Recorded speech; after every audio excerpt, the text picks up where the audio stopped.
আল্লাহ বলে, বান্দা শুনো, নাফরমান পাপী মালাকুল মউত আজরাইল যখন জান কবজ করতে আসবে, কলিজার ভিতর থেকে তার রুহুটা একটা টান দিয়া ছিঁড়ে ফেলবে। আর ছিঁড়ে ফেললেই রুহটা তার কণ্ঠনালীর মধ্যে এসে আটকায় যাবে। আর সে তখন চোখ বড় করে অস্থির হয়ে যাবে। আশেপাশের আত্মীয় স্বজন ওয়া আনতুম হিনা ইদিন তানজুরুন, আশেপাশের সবাই তখন তার দিকে তাকায় থাকবে। আল্লাহ বলেন, আহা, আমি আল্লাহও তো তখন সামনেই দেখব, আমি তো আছি, তোমরা না আমারে দেখতেছ না, আমি তো দেখতেছি আমার বান্দাকে।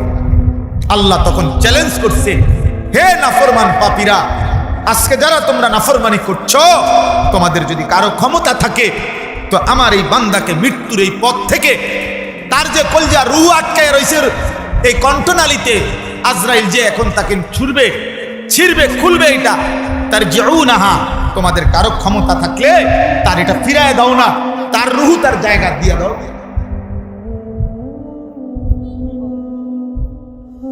তার রূহ তার জায়গা দিয়ে দাও। এমন একটা দিন আসবে এই চোখে আর পলক পড়বে না। এমন একটা দিন আসবে যেদিন আর এই হাত নড়বে না, এই কান আর শুনবে না, যেদিন আর জিহ্বার স্বাদ বলতে কিছু থাকবে না। চারিদিকের সবাই তখন চিৎকার চেঁচামেচি করবা, কিন্তু তুমি আর কাউকে ডাকতে পারবে না। তুমি আর কাউকে ডাকতে পারবা না। এই চূড়ান্ত সত্য মৃত্যু, মৌত। এজন্য 900 বছরের মাতবরি অহংকার, সুখ, তামাশা ভুলাই দিবে 1 সেকেন্ড। ওয়াজাআত সাকরাতুল মাউতি বিল হক। রব্বুল আলামিন বলে, বান্দা মনে রেখো, সত্য সত্য এই মৃত্যু যন্ত্রণা আসবে। যালিকা মা কুনতা মিনহু তাহিদ। আল্লাহ বলে, যেই মৃত্যু থেকে তুমি পলায়ন করেছিলে, তুমি ভেবেছিলে তুমি বড় বুদ্ধিমান, তুমি ভেবেছিলে তোমার বাড়ি আছে, বিল্ডিং আছে, তুমি ভেবেছিলে তোমার শক্তি আছে, যৌবন আছে, তুমি ভেবেছিলে আর কেউ মরবে পৃথিবীতে, কিন্তু আমি কোনোদিন মরব না। আল্লাহ বলে, না বান্দা না, যালিকা মা কুনতা মিনহু তাহিদ। আল্লাহ বলছেন, বান্দা তুমি তো পলায়ন করতে চেয়েছিলে মৃত্যু থেকে, কিন্তু দেখলা তো মৃত্যু সত্য সত্য চলে আসলো। কাল্লা ইযা বালাগাতিত তারাকি ওয়া কিলা মান রাক ওয়া যান্না আন্নাহুল ফিরাক ওয়ালতাফাতিস সাকু বিস-সাক ইলা রাব্বিকা ইয়াওমা ইদিনিল মাসাক। রব্বুল আলামিন বলেন, নাফরমান মৃত্যু যন্ত্রণা যখন শুরু হবে, আজরাইল যখন কলিজা থেকে রূহ ছিঁড়ে ফেলবে, কণ্ঠনালীতে তারাকি মানেও কণ্ঠনালী, কণ্ঠনালীতে যখন রূহটা আটকায়া যাবে, ভয়ে আর আতঙ্ক, অস্থিরতার পেরেশানিতে নাফরমান পাপীর 2টা পাও একটার সাথে আরেকটা এভাবে লাইগা থাকবে, এক চুল নড়াইবার সাহস করবে না। একটু যে পাওটা সরাইব এই সাহস। ওয়ালতাফাতিস সাকু বিস-সাক। মৃত্যু যন্ত্রণা যখন শুরু হবে, আজরাইল যখন রূহ ছিঁড়ে ফেলবে, আহা, ভয়ে এবং আতঙ্কে নাফরমান পাপী তার 2টা সাক বিস-সাক, গোড়ার সাথে গোড়া, পায়ের গোড়ালি একটার সাথে একটা লাইগা যাবে। এবার সে আর এক বিন্দু সরাইত না। প্রিয় বাপ, প্রিয় ভাই, প্রিয় ছেলেরা, আব্বা, দয়া করে এই ভাইয়ের কথা মনে রাখো। এই সব বাবার, আমি মনে করাই দিচ্ছি, মনে করো না, আমি আগেই বলছি, তোমরা অনেক ছেলে আসছো, ঠিক আছে, কিন্তু আমি এই জনপ্রিয়তা দিয়া কিছুই মনে করি না, আমার কিছু দায় আসবে না। আমারও হাসরের ময়দানে দাঁড়াইতে হবে, মৃত্যুর মুহূর্তে একটা যন্ত্রণা হবে, এটাই আজকের বড় আলোচনা। সাকরাতুল মউত, মৃত্যুর যন্ত্রণা, এটাই কোরআনের ভাষায় এখানে আছে। ওয়াজাআত সাকরাতুল মউত। আল্লাহ বলেন সত্য সত্য বিল হক। আল্লাহ বলছে হক মানে সত্য, সঠিক, নিশ্চিত, সকলের জন্য মৃত্যুর যন্ত্রণা আসবে। হাসি কিংবা কান্না, আনন্দ কিংবা বেদনা, সুখে কিংবা দুঃখে, রাতে কিংবা দিনে, আনুগত্য কিংবা নাফরমানি, ইমানদার কিংবা বেঈমান, নবী কিংবা উম্মত, রাসূল কিংবা উম্মত, যেই হোক সে, আল্লাহ তাআলা বলছে মৃত্যুর যন্ত্রণা তার হবেই হবে। প্রিয় ভাই, আমার এই কথাটা মনোযোগ দিয়ে শোনো ছেলেরা, মৃত্যুর যন্ত্রণা হবেই হবে। সাকরাতুল মউত বলে প্রত্যেক মানুষের, এটা ওই ব্যক্তি শুধু বুঝে মৃত্যুর সময় সে জান কবজের পূর্ব মুহূর্তে, আজরাইল জান কবজের মুহূর্তে আল্লাহর পক্ষ থেকে তার মৃত্যু যন্ত্রণা শুরু হয়, সাকরাতুল মউত শুরু হয়। আর খোদার কসম, তিনি যদি নবী হন, রাসূল হন এবং তিনি যদি উম্মত হন, সকলকেই মৃত্যু যন্ত্রণা ভোগ করতে হয়। কিন্তু পার্থক্য হইল, একজন মুমিন মুত্তাকির জন্য এই মৃত্যুর যন্ত্রণা যখন শুরু হয়, তার দিল তখন খুশি হয়ে যায় যে আমার আল্লাহর সাথে আমার মোলাকাতের সময় হয়ে গেছে, আমার বন্ধুর মোলাকাতের টাইম হয়ে গেছে, আমার মৃত্যুর যন্ত্রণা শুরু হয়ে গেছে, আমি আর বেশিক্ষণ দুনিয়ায় থাকবো না, আমি আমার পরম প্রিয় বন্ধু, যার জন্য গত এতগুলো বছর সেজদা দিলাম, রাত গভীরে চোখের পানি ফেললাম, আমি যেই বন্ধুর জন্য এত জিকির, এত তেলাওয়াত, এত কষ্ট করে হারাম থেকে বাঁচলাম, আজ মৃত্যু এসে আমাকে আমার সেই বন্ধুর সাথে মিলায় দিল। এই জন্য ইমানদারের মৃত্যুকে বলা হয় পোলের মতো। যেই পোল, এই পারে ইমানদার, ওই পারে আল্লাহ, ওই পারে যেন আল্লাহ দাঁড়িয়ে আছে বন্ধু, আর এই পারের বন্ধুর নাম মোমেন। কিতাবের মধ্যে আছে আল মাউতু জাসরুন ইউসিলুল হাবিব ইলাল হাবিব। কোন ইমানদারের মৃত্যু হলো এরকম, তার মৃত্যুটা যেন একটা পোল, আর ওই পারে এক বন্ধু আল্লাহ, এই পারের বন্ধু মোমেন, ওই পারের বন্ধু আল্লাহ যেন ডাকছে, পোলটা পার হইয়া আমি বন্ধুর সাথে মিলিত হওয়ার জন্য আসো। আর এই পোলটাই হলো মৃত্যু, মানে চোখটা বন্ধ করো, আমি মালিকের কাছে চলে আসি। হ্যাঁ, হযরত মূসা আলাইহিস সালাম আল্লাহ তাআলাকে বললেন, কিতাবে আছে, আল্লাহ আপনাকে পাবো কিভাবে আমি? আল্লাহ তাআলা বলছে দা নাফসাক ওয়া তাআল ইলাই। মূসা, তুমি তোমারে ছেড়ে দাও, তোমারে ছাড়লে আমার কাছে চলে আসো, আমার কাছে চলে আসো। এই জন্য ইমানদার মুমিন জীবনভর আল্লাহর হুকুমের উপরে যে চলছে, তাকেও মৃত্যু যন্ত্রণা হবে।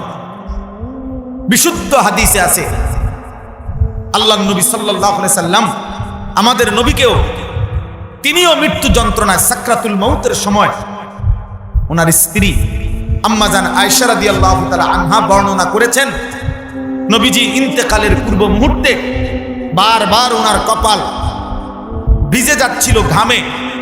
আল্লাহর নবী সাল্লাল্লাহু আলাইহি সাল্লাম বাটির মধ্যে পানি দিছে, নিজের ডান হাত মুবারক বারবার বাটির পানির মধ্যে ভিজাইয়া কপাল মুছতেছিলেন ঘাম, আর বলতেছিলেন আল্লাহুম্মা আইন্নি আলা সাকরাতিল মাউত, আল্লাহ মৃত্যুর এই যন্ত্রণায়, এই মুহূর্তে আপনি আমারে সাহায্য করুন। আল্লাহুম্মা হাফিন আলাইয়া সাকরাতিল মাউত, আল্লাহ আমার মৃত্যু যন্ত্রণা সহজ করে দেন। এরপরে বলছে লা ইলাহা ইল্লাল্লাহ, আল্লাহ আপনি ছাড়া কোনো ইলাহ নাই। এরপরে বলছে ইন্নালিল মাউতে সাকারাত, হায় মৃত্যুর বড় যন্ত্রণা, বড় যন্ত্রণা। যেন ভাবতেছিলেন হায় আমার উম্মত কেমনে সইবে, আমার উম্মত কেমনে সইবে, আমার উম্মত কেমনে সইবে। আমি নিষ্পাপ রাসূল, গুনাহমুক্ত নবী, আমারই যদি কষ্ট অনুভব হয়, হায় আমার গুনাহগার পাপী উম্মত মৃত্যুর যন্ত্রণায় কি পরিমাণ ছটফট, কি পরিমাণ ছটফট।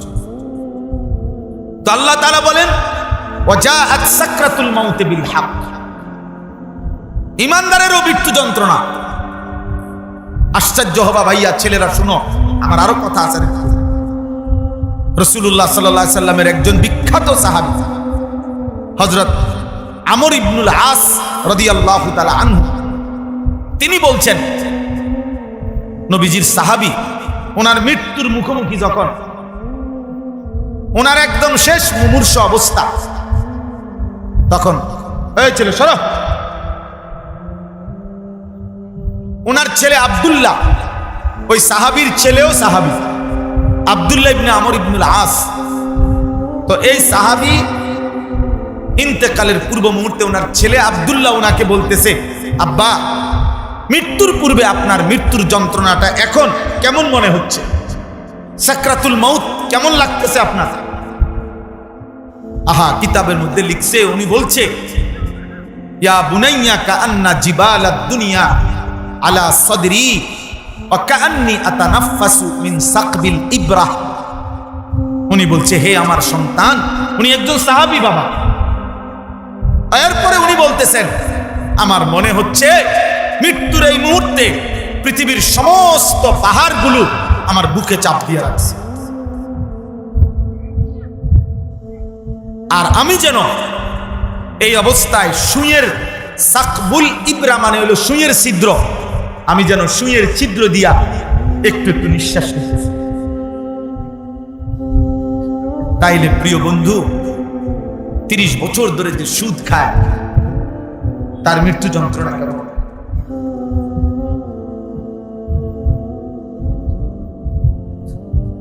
হায় হারামখোর, তোমার মৃত্যু যন্ত্রণা কেমন? 60 বছর পর্যন্ত যারা বিড়ি সিগারেট খায়, আয় চাচা, আপনার অবস্থা কি? বছরের পর বছর যারা কোনোদিন ফজরের নামাজ পড়ে না, এই নাফরমানের মৃত্যু যন্ত্রণা। যে মা, যেই বোন দিনের পর দিন পর্দা করে না, রাস্তার পাশে পুকুরের ধারে খোলা জায়গায় গোসল করে, পরপুরুষের সামনে হাঁটে চলে, যা মন চায় তাই, হায় এই নাফরমান বেহায়া বেপর্দা নারী, তার কবর তো পরে, মিয়া হাসর তো পরে, মৃত্যুর মুহূর্তে। এজন্য এবার মনে রাখেন, এবার শুনেন আর উল্টো, যে নাফরমানের মৃত্যু যন্ত্রণা কেমন। তাফসীরের মধ্যে লিখছে, একটা ছেলে হলেও মনে রাখো বাবা, সবাই একসাথে বদলাবে না, আমরা এটা জানি। সবাই আসলেও সবাই বদলাবে এটা না, আমরা এটা জানি। এটা আল্লাহর ওয়াদা, আল্লাহই বলছেন, বন্ধু আপনি হাজার বললেও সব লোক মুমিন হবে না। তাইলে এটা মালিকের ফয়সালা। ইন্না রাব্বাকা হুয়া আ'লামু বিমান দাল্লা আন সাবিলিহি ওয়া হুয়া আ'লামু বিল মুহতাদিন। আল্লাহ বলে, নিশ্চয়ই আপনার রব আল্লাহই জানেন কে কে গোমরা হবে আর কে কে হেদায়েত প্রাপ্ত হবে। এজন্য এটা কোনো হুজুরের হাতে না, এটা কোনো ফিসাবের হাতে না, এটা কোনো নবীর হাতেও না, এটা শুধুই আল্লাহ। আমাদের দায়িত্ব বলে যাও, আমাদের দায়িত্ব সবটুকু আবেগ দিয়ে পৌঁছিয়ে দেওয়া। বাকি বদলাবে কয়জন, বুঝবে কয়জন, চরিত্রবান হবে কয়জন, গুনাহ ছাড়বে কয়জন, সে মালিকের ফয়সালা, মালিকের ফয়সালা। তো এই জন্য বলতেছিলাম, তাফসীরের মধ্যে আছে, মনে করেন একটা উদাহরণ, একটা ছেলেরা মনোযোগ দেশ, মনে করেন কোন একজন ব্যক্তি একটানা 900 বছর এই দুনিয়ায় হায়াত পাইছে, আর এই 900 বছরে সে আল্লাহর নাফরমানি করছে, কোনদিন আল্লাহর বন্দেগী করে নাই, হুকুম মানে নাই, কিন্তু 900 বছরে সে কোনদিন এক বিন্দু দুঃখ পায় নাই, কষ্ট পায় নাই, সুখে সুখেই কাটাইছে, আনন্দ আর ফুর্তিতে মন চাইছে সে তাই করছে। আল্লাহর নাফরমানি বলতে যত কিছু হইতে পারে, চুরি ডাকাতি জিনা ব্যভিচার মদ জুয়া নারী নেশা গান বাদ্য নাটক সিনেমা হালাল হারাম মিশাইয়া যা মন চায় তাই করছে, কিন্তু কোনো দুঃখ পায় নাই, কষ্ট পায় নাই, একদিনের জন্য না।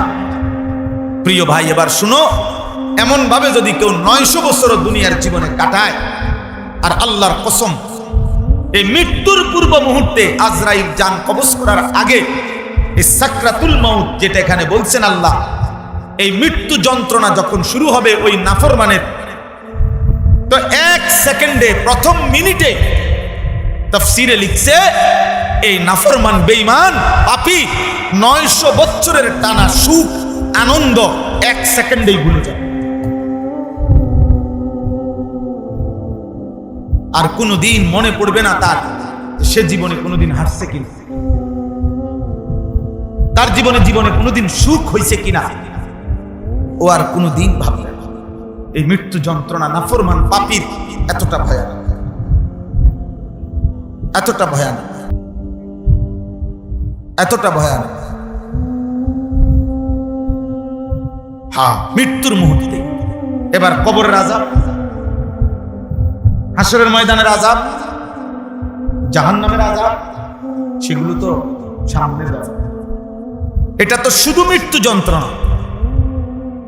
এরপরে আজরাইল জান কবজ করার কষ্ট। কোরআনুল কারীমের মধ্যে আছে ফালাউলা ইযা বালাগাতিল হুলকুম ওয়া আনতুম হিনা ইদিন তানজুরুন ওয়া নাহনু আকরাবু ইলাইহি মিনকুম ওয়ালাকিন লা তুবসিরুন ফালাউলা ইন কুনতুম গায়রা মাদিনিন তারজিউনাহা ইন কুনতুম সাদিকিন।